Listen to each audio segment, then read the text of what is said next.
আপোনালোকক জনাব খুজিছোঁ যে মৌ মাখি এই মাহকেইটাত খুব দিগদাৰ কৰে আৰু সিহঁতৰ খাদ্য নাটনি হৈ যায়।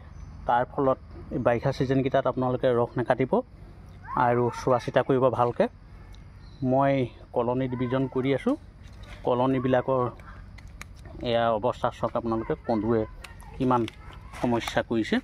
এইবিলাক কন্দু মাৰিবলগীয়া হৈছে, বহুত কন্দু হৈছে। এয়া চাওক,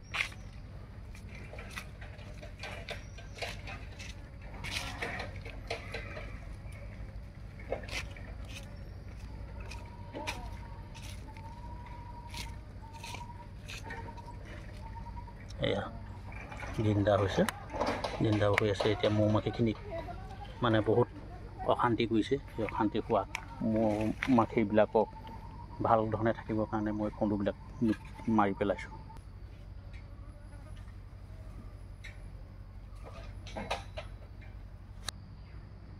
আপোনালোকে ভিডিঅ'বিলাক চাই থাকিব।